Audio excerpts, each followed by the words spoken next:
lines in the whole movie, too. First one would be, like, when Samuel Jackson says, "I don't remember asking you a goddamn thing." That was just awesome. And then... Oh.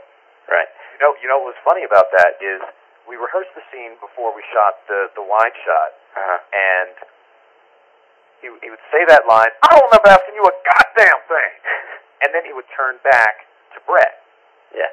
But when we were rolling, he said, "I don't remember asking you a goddamn thing," and he kept staring at me. And then he started talking to Brett.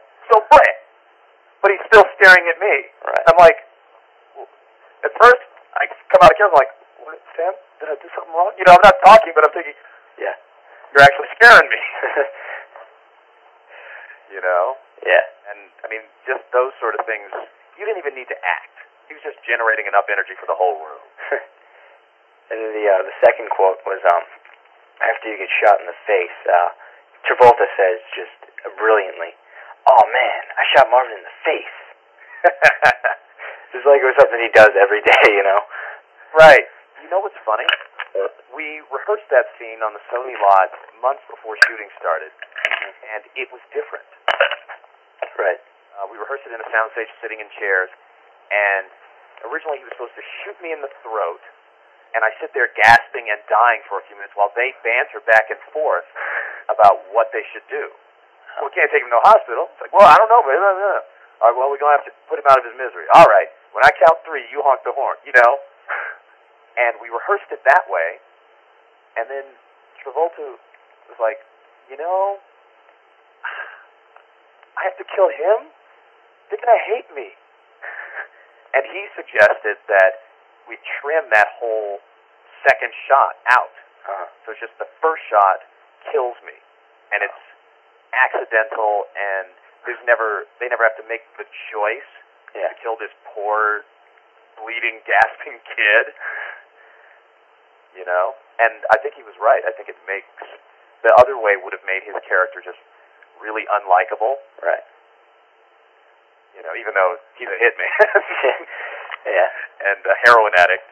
Yeah, there you go. You still like him. Yep. Okay, next question. What was your favorite role that you've played over the years? I would say probably the UPS guy, just because that was one that I wrote and I got to create. Yeah, although, you know, Marvin in Pulp Fiction was just a great experience overall. The UPS guy is the one that's closest to my heart. Oh, okay. Okay, who would you say that you would like to work with most?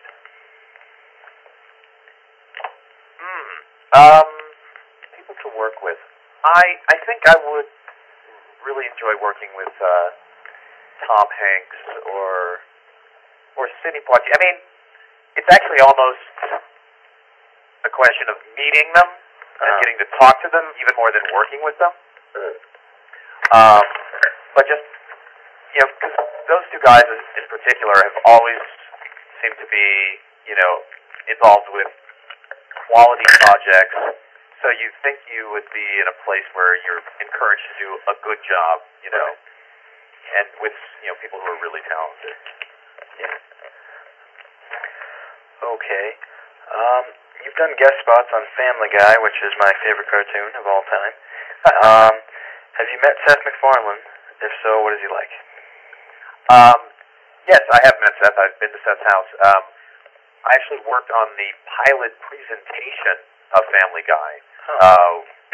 Seth was presenting like a 10 or 15-minute version to Fox. Right. And he paid us out of his own pocket, you know. Actually, before that, I worked on a Zoomates thing, something I think he did at Nickelodeon. He's brilliant. I mean, it's rare that you meet people in Hollywood who are, you know, amazingly successful, who actually deserve their success. And Seth's one of the few, just, you know, in terms of his voice talent, his artistic talent, his musical talent, and he's genuinely nice. Okay. I wonder where all that filthy stuff from Family Guy comes from, but I guess it's somewhere deep in his head. I gotta say, Stewie, excellent character. I think it was it you who did who was the exterminator guy, and they did that stereotypical action movie thing Oh yeah, that was brilliant. That was hilarious. And oh man, I don't know what to do. Did I hit it? No. Okay. Oh, it's funny. So it was like in Aliens, right? And then he comes out of nowhere. Oh, it's whatever his name is. Okay, next question. What was it like doing Mad TV for so many years? Do you still keep in touch with your fellow castmates, and what do you think of the current product? It was a lot of fun. It was hard work, especially in the beginning, because we started the show in '95, right? And nobody was watching. The only reason we stayed on the air is because Fox was too busy canceling every other comedy they had during the first couple of years. It wasn't really until the third year that the show really caught on. Yeah. And started a momentum that continues on now. My experience there was mixed. It's one of the only shows I know of that, as they grew and went on season after season, they cut the budget and spent less money on it. That's weird. But I think the writing is still very good. I miss